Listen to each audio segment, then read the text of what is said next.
뭐 앞서 말씀하신 거에 대해서 제가 윤석열 대통령은 제정신이 아닌 것 같다고 말씀드렸지 국민의힘은 그런 사람을 왜 보호하느냐, 왜 옹호하느냐 이런 지적을 제가 했던 거고요. 그러니까 정상이 아닌 것 같다라고 말씀하셔갖고, 네. 그러니까 국민의힘을 정상적이지 않다고 표현하지는 않았다 이 말씀드리고요. 그러니까 윤석열 대통령을 제가 이렇게 말씀드리는 이유는요.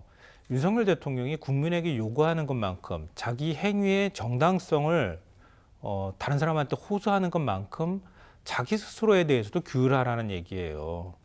다른 사람한테 법 지키라고 요구했던 것만큼 자기도 사법 처리와 관련해서 사법 질서를 일단 존중해야 한다는 거예요. 그러니까 윤석열 대통령이 검찰하고 공수처에서 5차례 소환 조사 요구 받았거든요. 한 번도 안 나갔잖아요. 조사를 받으러 갔더라면 이런 사태 막을 수 있었을 거예요. 그리고 관저에 틀어박혀서 관저를 요새화하고 경호처 직원들을 방패막이로 삼지 않고 차라리 공수처가 체포영장 집행하려고 할 때 그냥 알았다. 나가서 오늘 구치소 가가지고 하루 있었잖아요. 바로 체포적부심 청구하면 되는 겁니다. 그러면 체포적부심 청구한 것에 대해서 서울 서부지법이 판단 안 하든 어떤 다른 판사가 판단을 하든 서부지법 판사는 전부 이념 편향적이고 민주당 편이라고 하니 다른 판사가 판단하면 되잖아요. 그게 부당하다고 하면 헌법상 독립기구인 다른 판사가 이거 체포 부당합니다라고 결정하면 되잖아요. 그리고 난 다음에 구속영장 청구하면 영장심사 받으면 되잖아요. 대한민국에 누구든 다 그렇게 합니다. 예외 없이. 헌법 11조가 모든 국민은 법 앞에 평등하다고 규정하고 있어요. 윤석열 대통령도 국민입니다. 근데 그거 안 하고 난 다음에 사사건건 트집이잖아요. 국민들은 막상 그런 것도 잘 몰라서 못해요. 범죄자들도 아마 못할 거예요. 대한민국에서 오로지 윤석열 대통령만 이렇게 하는 거예요. 그렇게 해놓고 나는 계엄은 정당하고 합법적인 것이었다. 라고 얘기하면 누가 설득력이 있겠습니까? 과연 그런 지적을 과연 제가 그럴까요? 했던 거예요. 그러면 짧게 받겠습니다. 좋습니다. 동일한 잣대를 들이대 보겠습니다. 이재명 당대표는 재판에 수시로 불출석했어요. 판사가 나오라고 강변을 해도 안 나갔어요. 자기 마음이야. 나 지금 바쁘니까. 나 선거해야 되니까. 지금 중요한 사안이 있으니까. 그래서 자기가 원할 때 재판에 나가고 불출석을 밥 먹듯이 했습니다. 그럼 그 사람은 준법이 그럼 대통령보다 덜 중한 범죄자니까, 범죄 혐의를 받고 있으니까, 그 사람은 조금 더 법원의 어떤 입장에 순응을 덜 해도 돼? 그건 아니죠. 잣대는 동일해야 하죠. 그렇죠? 맞죠? 자, 그리고 1심이 끝났습니다. 이재명 당대표가 1심에서 징역 1년 집행유예 2년을 받았죠.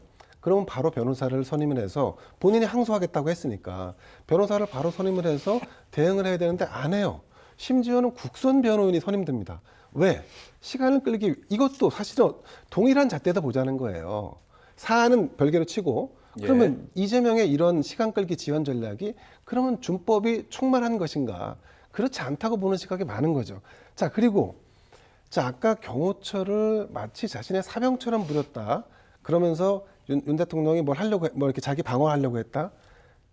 관점 똑같이 해볼까요?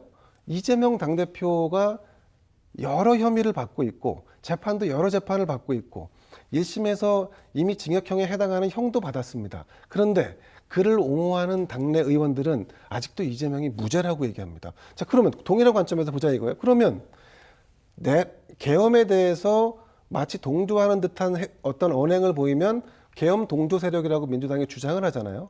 그러면 이재명의 공직선거법 위반에 대해서 무죄라고 주장하는 민주당 의원들은 공직선거법 위반 동조범입니까? 이런 잣대는 안 된다는 겁니다. 알겠습니다. 잣대는 동일해야 한다.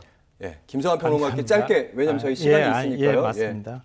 감사합니다. 이재명 대표가 계엄 선포하고 대한민국 헌정질서가 그러니까 무너뜨린 것처럼 얘기하시는 그건 마저 듣겠습니다. 그거는 논리에서 이탈한 거니까. 네, 알겠습니다. 지금 법적 잣대를 말씀하시니까 그러면 그런 잣대가 동일하게 이루어져야 한다는 설명을 드린 건데 그걸 감정적으로 받아들여서 그래서 그럼 계엄 이렇게 접근하는 건 감정은 아니죠. 지금 먼저 감정적으로 얘기하시는 거고요. 1분 제대로 한번 드려보겠습니다. 그러니까 이재명 대표 얘기 윤석열 대통령은 이제 끝났다 이렇게 해서 그 다음 대선을 준비하기 위해서 이재명 대표 계속 이렇게 비난하는지는 모르겠는데요. 맞습니다. 그러니까 이재명 대표 부당하다고 비판하실 수 있다고 생각해요. 그럼 윤석열 대통령도 똑같이 대한민국 질서 헌정 질서 존중하십시오. 그러니까 윤석열 대통령이잖아요. 대한민국 대통령 아닙니까? 그러면 대한민국 대통령으로서 헌정 질서 준수하고 사법 절차에 협조하십시오. 그리고 이재명 대표 비난하십시오. 이재명 대표가 나쁜 사람이니까 그 절차 안 지켜도 되니까 윤석열 대통령도 안 지켜도 된다는 논리로 얘기하시는 거는 그저 말이 안 되는 것 같고요. 근데 제가 이제 한 말씀 정말 더 짧게 드릴게요. 듣겠습니다. 예. 저랑 같이 방송을 오랫동안 해오셨는데 제가 윤석열 대통령이 사법 절차를 지키지 말아야 된다고 주장을 한 적도 없으며 오히려 사법 절차를 준수해야 되고 헌법을 존중해야 한다는 말씀을 누차 강조했습니다. 누구보다 강조했고 그리고 지금 이 지경이 된 마당에서 대통령으로 설사 이 탄핵안이 기각된다 할지라도 그 위신이 다 무너졌기 때문에 복귀 자체가 사실은 의미를 갖기 어렵다는 주장도 했습니다. 자, 그러면 상대가 그런 주장을 한 것을 인정하고 얘기해야지 지금 그냥 뭉뚱그려갖고 마치 다른 방송이나 아니면 다른 평론가가 하는 얘기를 다 섞어서 제가 그렇게 얘기한 것처럼 말씀하시면 저는 안 된다라고 보고 김대현 평론가 네네. 여기까지만 듣겠습니다. 네네. 왜냐하면 이 부분은 김성환 평론가께 30초만 쭉. 아니요, 별로 괜찮으시겠어요? 별로 반론하고 싶지도 않고요. 예. 그러니까 윤석열 대통령은 윤석열 대통령의 문제로 처리하고 이재명 대표는 이재명 대표 지금 재판받는 것처럼 그게 제 사법 처리하면 주장입니다. 됩니다. 네, 알겠습니다. 근데 왜 뭐하러 비교를 해요? 아니, 그러니까 동일한 잣대로 하자는 거죠. 비교가 김대현 아니라. 평론가님, 예, 알겠습니다. 알겠습니다. 동일한 잣대로 우리나라 어, 범죄자들은 다 윤석열 대통령처럼 해도 되는 이재명은 거예요. 유죄 저희 판단을 다시 한번 받았잖아요. 윤석열 대통령에 대한 얘기를 다시 한번 왜냐하면 지금의 가장 큰 이슈니까요. 그 부분 좀 집중을 해보도록 하겠습니다.